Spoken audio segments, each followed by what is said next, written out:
she paid him $30.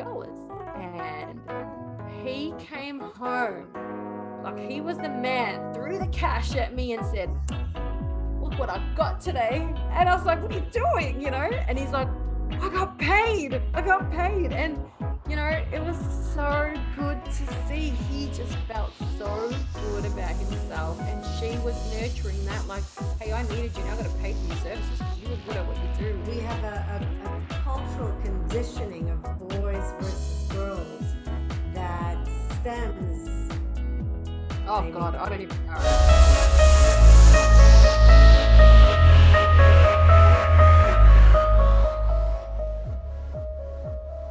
Namaste, amigos. This is Vanessa and Aisha, two wildly passionate women coming to you from opposite sides of the world, Australia and Mexico. This podcast is for you, about you, all of us, all women from all walks of lives, sharing our stories, our truths, our struggles, as we uplift, transform, break boundaries, and grow. Welcome back to Namaste, amigos. Today's a fun topic, girls versus boys. And really, it's not about how great we are in comparison to no, I'm just kidding. It's really about raising girls in comparison to boys. And obviously, you have both. So you're going to be the expert in this. I'm going to give you a little anecdote. When I was pregnant, my ex did not want to find out. So we waited for the surprise. And I was like, okay, we can wait. I was sure it was a boy. Sure. Wow. I had bought a bunch of boy clothes. I was decided. My mommy instincts from day one were fucked up. They were a mess, a hot mess. And I ended up having a girl, but my girl is extremely hyper. So tell us a little bit about the differences of having a girl versus a boy. And I think the interesting part of really having you talk about this is talking about the differences while going into your teenage years of raising girls versus raising a boy, and what would be some of the differences that you would today find with Zarava that maybe you did or did not do with your girls? Sure. Very interesting. So I'll talk about like what I really noticed straight up. I noticed that I could distract my girls, or sort of, if I wanted quiet time and I was exhausted, I could say to my girls, here's some pencils and coloring in, here's some puzzles, or here's a doll or something, and I could sort of get a little bit of quiet time, or sort of like, alone time. I really haven't managed that with Zarava. Like, I was like, what the fuck do you mean you don't like coloring in, or doing puzzles? And he just never, ever, as a child, wanted to do that stuff. And I was like, what?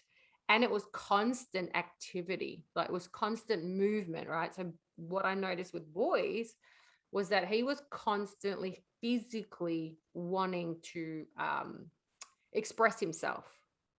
Girls, yes, they will do that, but they'll also have that time of, let's play tea party or something, and all that stuff. So, and also don't forget, I think Aaliyah and Ria were a lot closer in age, even though they had 4 years and 9 months apart, they were still more closer than Zarava. So, he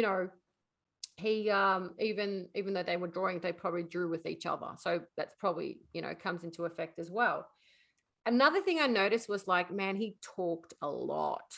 And I was like, he asked questions nonstop. And my girls, especially Aaliyah, she was like the ideal child for a first child. She just sort of fitted into my life, didn't push me too much as a child, was very calm, did her own thing. And I was like, this shit's great. This shit's easy. Zarava, Ria challenged me a bit. Zarava, like, seriously, lots of talking, lots of asking questions all the time, very much more involved with everything. And also what I noticed, another thing with him is he really loved the feminine aspect of his mum, right? So he would want cuddles and all that stuff, and for me to be softer and sweeter. Whereas my girls didn't really do that. They were cool with me being a cool mom and a little bit more independent and sort of like, yeah, because it was very different. And Zarava wanted, being the masculine, he wanted more of the nurturing and let's hug and sweetness. And so I noticed that as well. Now, to be honest, have I parented differently? Yes, I have, but not because of the boy and girl thing, to be honest. It's been maturity that I will say. The Mm. maturity in my age, growing older, experience as well. So, you know, 20 years ago, man, I would snap. I would react. I would, yell more. Of course I would. And I don't do that with Sarava, because not because he's a boy and I'm like have this soft spot for my boy, but it's because I've matured. I understand, dude. No, you know what? He's expressing himself. It's okay. I don't have to react to everything. I don't have to fight every battle. I don't have to show them who's boss every time. And so I pick my battles. There are battles. I pick them. So I'm wise to that. So I don't feel I parent differently according to gender at the moment. Okay. So Zarava's only 7. Now, as you said, with teenage years and stuff, I'll look at Aaliyah and Ria and how I sort of cultivated their teenage years was to really, make them have self-worth, be independent, stand with their own belief systems, have their integrity. I pushed them a little bit, to try and sort of break past, you know, feeling comfortable all the time. I really did that with my girls, sort of like with Zarava, the things that come into my mind is that, I think about how will he relate to women? What about when he grows into an age where he's thinking about sex and girls in that way? How am I going to parent through that time? Am I, being a mum, a strong enough role model for him? How does he see me? At the same time, not be too masculine so that he has to become more feminine in expressing, trying to balance this relationship out. Right. So, I think about all those things from now. And, with Zarava now being the boy, what I do now is that I actually take a step back a little bit and I allow him to lead me too. It's teaching me to be led from a masculine energy, but also for him to lead a feminine, because he's in a house full of 3 women. And I don't want him to feel overpowered, right? So these are the things as a parent that I notice. It's not just, hey, you do it my way and you do it this way. And like with the 3 kids, I've actually really tapped into where they're at, what their needs are, what their nature is really, and how do I work with what I have to offer in this moment? Because sometimes, look, 20 years ago, I didn't have this to offer. I was at a different space. So what I Right. have in this moment, and how do I offer it best to suit, like to mold it everything together? The Zarava, it's a conscious thing for me. Like, okay, he's in a house with 3 very strong women, right? We had to then have that discussion of how do we make him stand in his masculinity and his own power and his own integrity and not feel overshadowed by the feminine, you know? And it's been amazing because I sort of allowed him to lead, and he really loves martial arts. He embodies it. He watches these movies and he really has taken on this persona of being a warrior. And, I ask him, like, what does a warrior mean to you? And he will be saying, they protect people, they look after people, and they save people. So I then encourage more of that, right? So I think, okay, that's what he wants. So okay, let him feel like he's helping me, saving me, being the protector of the family. So I sort of then use the environment that he's in to sort of also fuel that belief and that growth in him, because that's what he that's naturally what he wants to do. right? Do I have boundaries? Do I still get angry sometimes and yell, and that dominating state comes out? Yes, of course it does. I'm not perfect, and those things are perfect in balance too. But I do look at him and I think, according to his situation, right? I can't control the situation, but I can actually be responsible in how I respond to whatever his life looks like at the moment. And so I think, you know, um, physically playing with him, being with him, supporting his love, dislikes, loves, whatever he wants to do. We three, as you know, because we're grown, we really all support it. Like, give you a quick example. Yesterday, it was such a good moment for me as a parent, right? Aaliyah, obviously, Aaliyah has her own business. She's a dog psychology trainer, and she had to go to work, and she needed Zarava to attend this session with her because the dog that was she was sort of working with had certain insecurities with children, right? And it would lash out a little bit.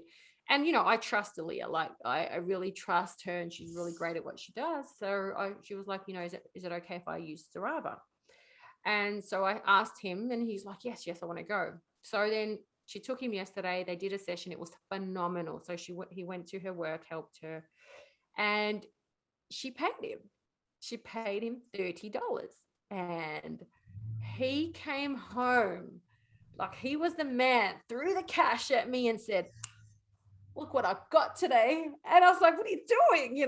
And he's like, "I got paid. I got paid." And it was so good to see. He just felt so good about himself. And she was nurturing that, like, "Hey, I needed you. Now I got to pay for your services because you were good at what you do." And so I think if you sort of see it that way, and what they want to do, and things like that, it's not really a difference between a boy and a girl, but really the individual child, and then yes, masculine and feminine energy do come into it.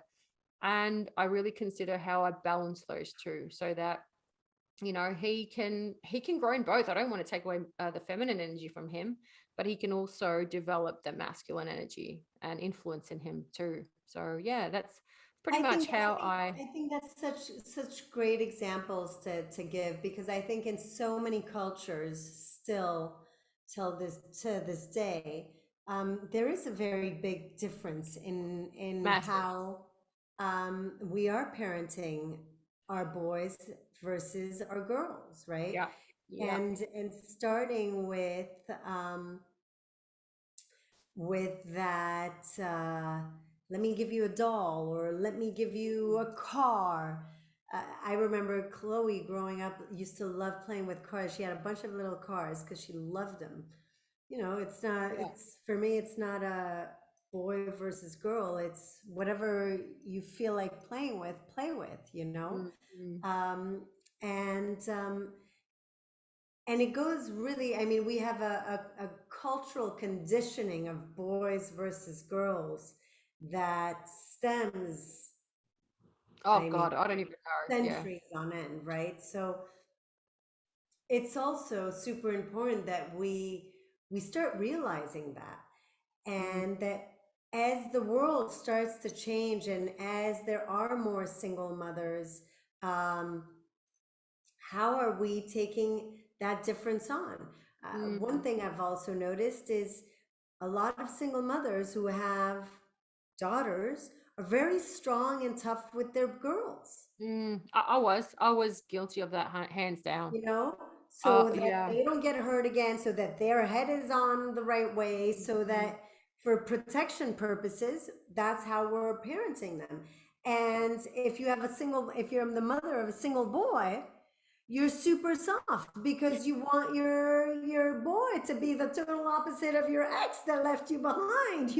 And so what are we doing? We're creating an unsustainable Yeah. relationship of masculine and feminine energy that are Yeah. Well, in it's coming from wounding. It's coming from it's our own coming from wounding. absolutely. But now you've got women, or little girls that are operating much more out of their masculine, and boys are operating. And so there is an unbalance that is quickly happening 1,000%. because of Yeah. that. Yeah. Yeah. And we have to be super conscious of that. Same thing with finances. You know, Oh, why is it that you've got a boy and a girl? Well, your boy gets to know about business and investments and money, yeah. and the girl is lost in, you need to get married and marry rich. That's the solution, right? Like, Yeah, yeah, yeah. don't just marry anybody, marry And rich.